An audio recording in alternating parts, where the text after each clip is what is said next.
फडणवीस इससे पहले भी कब्र तोड़ने की बात कह चुके हैं। अब जो तमाम नेता औरंगजेब की कब्र को तोड़ना चाहते हैं, हम उनसे कुछ सवाल पूछते हैं। औरंगजेब की कब्र तोड़कर आखिर क्या मिलेगा?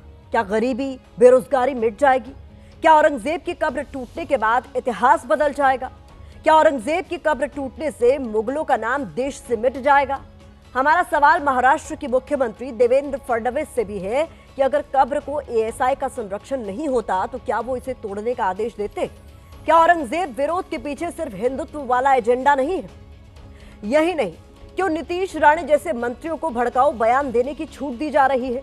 क्या यह औरंगजेब के नाम पर किसी सियासी प्रयोग की कोशिश नहीं है? नीतीश राणे ने जो कहा है, क्या वो कब्र तोड़ने के लिए लोगों को उकसाना नहीं है? वो कह रहे हैं कि आप अपना काम करो, सरकार भी अपना काम करेगी। बाबरी को तोड़ते समय हमने आपस में बातचीत की थी क्या? तो क्या नीतीश राणे ये कह रहे हैं कि लोगों की भीड़ कानून हाथ पे लेते हुए जबरन कब्र को उखाड़ फेंके? शायद नीतीश राणे भूल गए हैं कि प्रदेश के लॉ एंड ऑर्डर की जिम्मेदारी भी उन्हीं की सरकार के कंधों पर है। वैसे महाराष्ट्र में औरंगजेब पर ज्यादातर दलों के नेता अपनी डफली, अपना राग अलाप रहे हैं। महाविकास अघाड़ी के दल भी कब्र तोड़ने की मांग पर बट गए हैं। इस मुद्दे पर जारी राजनीति से पहले हम आपके साथ औरंगजेब की कब्र से जुड़ा एक इतिहास शेयर करना चाहते हैं। ये इतिहास जानने के बाद शायद कब्र तोड़ने की मांग करने वाले नेताओं के रुख में कोई बदलाव आ सके।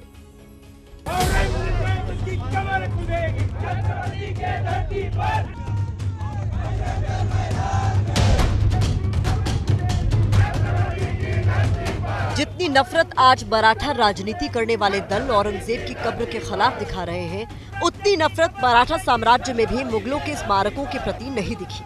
ये हम नहीं कह रहे हैं, बल्कि इतिहास की किताबों में ऐसे किस्सों का जिक्र है। औरंगजेब ने 49 साल तक शासन किया, जिसमें से अपने जीवन के अंतिम 25 साल तक उसने मराठाओं के खिलाफ युद्ध लड़ा। 1707 में जब औरंगजेब की मौत हुई तो मराठा साम्राज्य ताकतवर होकर उभरा।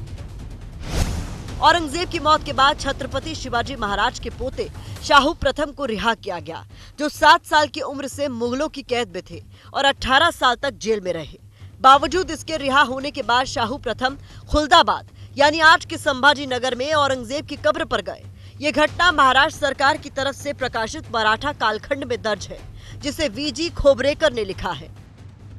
शाहू महाराज जब औरंगजेब की कैद में लिए गए तब वो 7 साल के थे।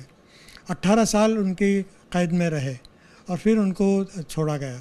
तो 18 साल जब वो औरंगजेब की कैद में थे तब उनकी बीवी उनकी देखभाल करती, एक बच्चे की तरह, एक माँ की तरह उनकी देखभाल करती और उनके साथ एक अच्छा सलूक किया गया था जब वो जेल में थे। इसके अलावा रिचर्ड ईटन की किताब a social history of the Deccan में भी शाहू प्रथम के औरंगजेब की कब्र पर जाने का जिक्र मिलता है। कब्र पर जाने के बाद शाहू प्रथम के खिलाफ मुगलों की संस्कृति से प्रभावित होने के आरोप भी लगे। इसका जिक्र भी रिचर्ड ईटन की किताब में मिलता है। औरंगजेब को तो 330 साल हो गए। 330 साल में तो ऐसा कोई मसला पैदा नहीं हुआ यहाँ, और अब इस पे हटाने और नहीं हटाने का सवाल ही नहीं है। ये तो एक पॉलिटिकल इश्यूज है, नहीं करना चाहिए इसको। इतिहास के इन किस्सों को देखने से पता चलता है कि मुगलों के प्रति मराठा साम्राज्य का रवैया ऐसा नहीं था जैसा आज पेश करने की कोशिश की जा रही है, बल्कि मुगल स्मारकों के प्रति उनका रवैया संतुलित था।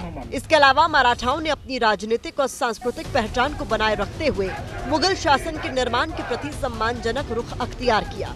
तो सवाल यही है कि जब खुद मराठा साम्राज्य में औरंगजेब की कब्र को नहीं तोड़ा गया, तो अब इसको तोड़कर आखिर क्या हासिल होगा? छत्रपति के धरती पर